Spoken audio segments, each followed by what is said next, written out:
최강시사와 함께하고 계십니다. 네, 윤석열 정부 큰 그림이 나오고 있는 가운데 앞으로 펼쳐질 여소야대 전국 치열한 대립이 예상됩니다. 대장동 특검 여가부 폐지 그리고 각종 정치 현안 있고요. 국회 법사위원장이십니다. 박광훈 의원 연결돼 있습니다. 안녕하세요. 네, 안녕하세요. 반갑습니다. 예, 지금 먼저 가장 대립되고 있는 축은 대장동 특검인데 국민의힘 네. 쪽에서는 민주당이 주장하는 거는 뭐 가짜 특검이다. 상설 특검은 가짜 특검이다. 이렇게 지금 주장을 하고 있습니다. 예. 사실 이게 국민의힘에서 지난해 9월에 내놓은 특검법을 얘기를 하는 건데요. 예. 우리 당이 낸 것은 지난 대선 과정에서 지난 3일 이제 냈는데 국민의힘이 낸 특검은 이재명 후보만을 겨냥하고 있습니다. 그러니까 대장동 개발과 관련한 어떤 모든 것들의 책임의 중심에 이재명 후보가 있다는 걸 전제로 하고 법안을 내놓은 거고요. 예. 우리 당이 낸 것은 이재명 후보 물론에 관한 의혹도 있지만 대선 과정을 거치면서 윤석열 당선인이 이 부분에서 자유로울 수 없고 특히 불법 대출과 관련해서 수사를 제대로 하지 않은 부분에 대한 의혹, 봐주기 수사 의혹, 제기돼서 예. 그 부분까지 포함된 법안을 저희들이 냈고요. 이게 첫 번째 이제 수사 대상을 어떻게 하느냐 하는 것. 그러니까 민주당 특검 법안 안에는 이재명 후보도 있고 윤석열 후보도 다 같이 있는 겁니까? 그렇습니다. 예. 그리고 또 하나가 이제 임명 절차의 문제인데, 예. 지금 우리 당에서 얘기하는 것은 사실 대선을 거치면서 이 대장동 특검에 대한 국민적 공감대가 어느 정도 형성이 됐기 때문에 이것을 미룰 필요 없이 바로 착수를 하는 게 좋겠다. 그래서 저희들이 얘기한 건 상설특검법을 활용하자는 겁니다. 거기에는 이미 절차에 관한 규정들이 다 돼 있기 때문에 수사 대상만 특정하면은 바로 가동이 가능하다는 거죠. 그런데 예. 이제 국민의힘에서는 이 상설특검법이 아닌 새로운 법을 만들자 이렇게 얘기를 하는 거거든요. 그럼 새로운 법을 만들기 위해서는 말씀드린 것처럼 수사 대상, 수사 기간 또 임명 절차 이런 모든 문제를 다시 처음부터 협상을 해야 되기 때문에 굉장히 길어지게 됩니다. 이게. 그러니까 국민들의 기대와는 영 어긋나게 된다 이거죠. 그런 점이 저희들이 지적하는 부분이고 그래서 신속하게 3월 국회에서 이 특검을 가동시킬 수 있는 조치를 취하자 이게 저희들의 입장입니다. 근데 국민의힘 입장에서는 제가 보기에도 급할 게 없을 것 같아요. 일단 이제 정권을 잡았고 그다음에 검찰에서 계속 수사를 하게 하고 재수사도 할 수 있지 않느냐 뭐 이렇게 주장할 수도 있지 않습니까? 그렇게 만일 국민의힘에서 생각한다. 예. 할 게 없다고 생각한다면 그것은 국민을 무시하는 아마 생각이라고 국민들께서 받아들일 겁니다. 그래요. 진실은 저는 협상의 대상은 아니라고 봅니다. 예. 이미 국민적 공감대가 있고 또 국민의 눈높이에서 이 문제는 처리를 해야지 어느 한쪽에 유불리를 갖고 접근하면 국민들이 그 공정성을 믿지 않을 겁니다. 또 하나는 지금 이제 윤석열 당선인 후보자 시절에 몇 가지 발언에 대해서 정치 보복에 대한 우려가 국민들 사이에서 굉장히 퍼져 있었어요. 예.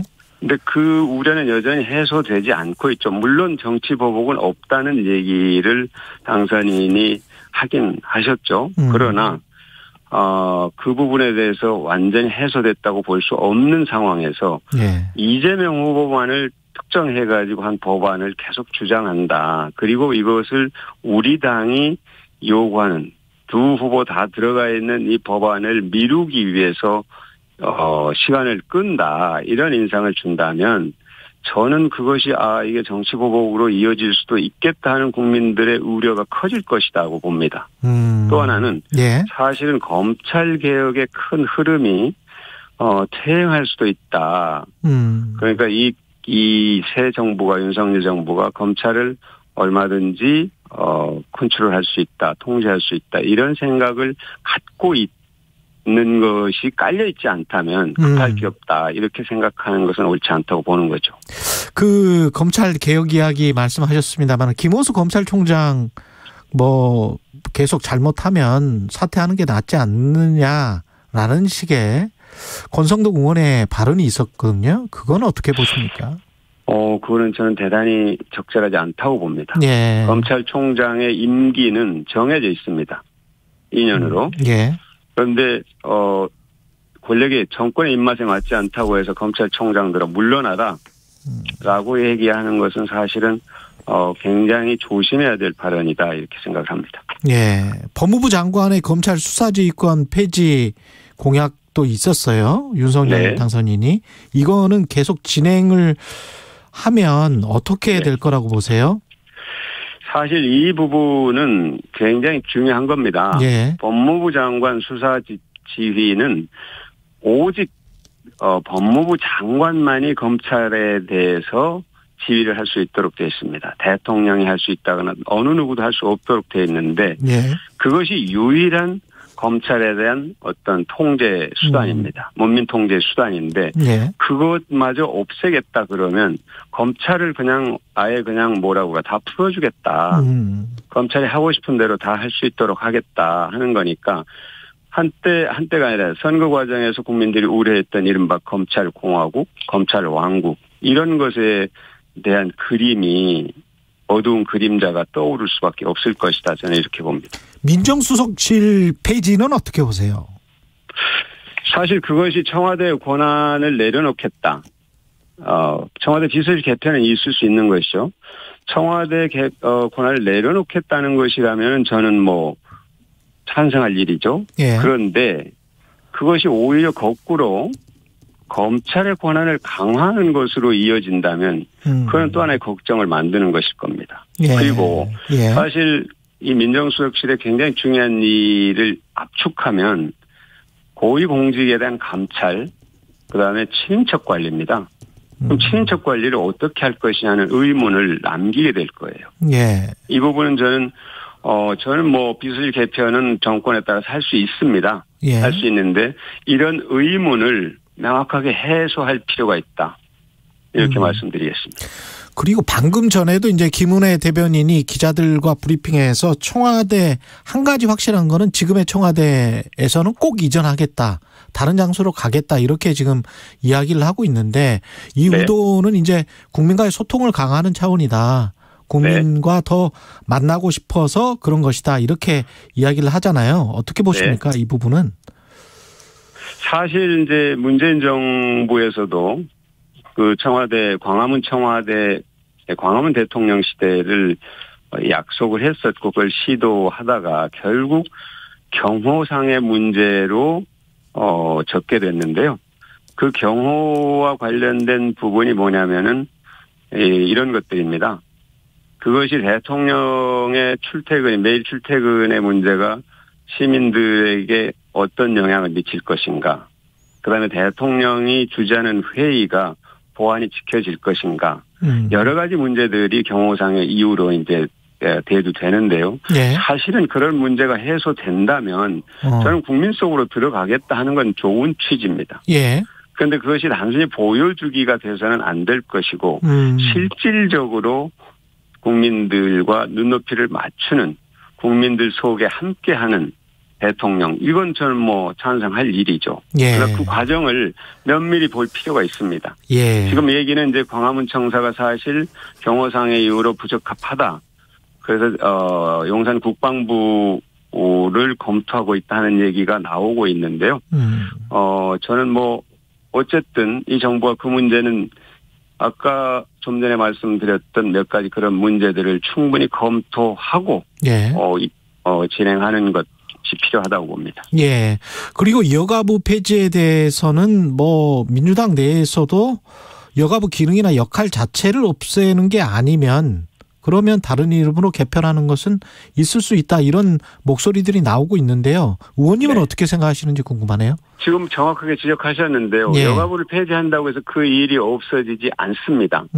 그러니까 여성의 사회 참여와 여성 인권의 문제, 또 아동 청소년의 문제, 또 다문화 가족, 또 우리 가족의 문제, 이런 굉장히 많은 일들을 여성가족부가 하고 있는데 이 연원을 보니까 이 1995년에 유엔에서 성평등 강령 결의안을 채택했습니다.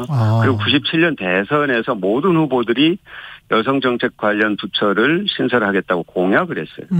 그리고 98년에 김대중 대통령이 설치를 했죠. 예.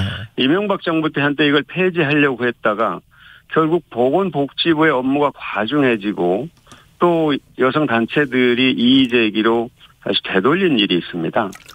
지금 여성가족부를 설치하고 있는 우리 부처와 비슷한 역할을 하는 부처를 설치하고 있는 나라가 190개 나라가 넘습니다. 2015년에 137개보다 증가를 했어요. 예. 그러면 당선인께서 이런 얘기를 하셨더라고요. 여성가족부가 사실상 수명이 다 했다. 이 얘기는 할 일을 다 했다는 얘기잖아요. 예. 근데 그 부처를 해체하면서 일들을 각 부처에 나눠준다면 그건 사실상 어떤 의미가 있나? 인력을 줄이는 의미가 있는가? 어떤 의미가 있습니까? 정부 축소의 의미가 있는가? 아무런 의미가 없습니다. 저는 이 문제는 선거 전략적으로 접근한 문제이기 때문에 예. 사실은 재검토하는 게 맞다고 보고요. 예. 또 그 당 안에서도 오히려 부총리급으로 격상해야 된다는 주장이 그 안에서 나오고 있습니다.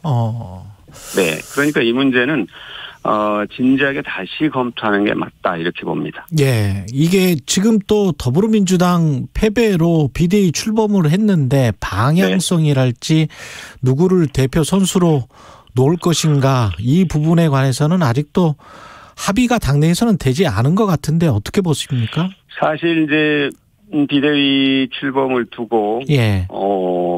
많은 의견들 특히 미흡하다는 의견이 있는 것으로 알고 있습니다. 알고 있는데 저희들은 사실 국민의 뜻을 제대로 받들지 못해서 이제 선거에 졌기 때문에 정말로 철저한 반성이 필요하고 더 겸손해야 되고 더 낮은 자세로 국민의 뜻을 되새기는 노력이 있어야 된다 그렇게 봅니다. 예. 그런 점에서 비대위 구성이 거기에 부합했는가 한가 이런 지적은 저희들이 겸허하게 받아들일 겁니다. 예. 당내에서 지금 이제 여러 의견 수렴을 하고 있는데요. 역시 같이 해야 될 것은 국민들과 소통을 하면서 당이 더 쇄신을 하는 그런 모습.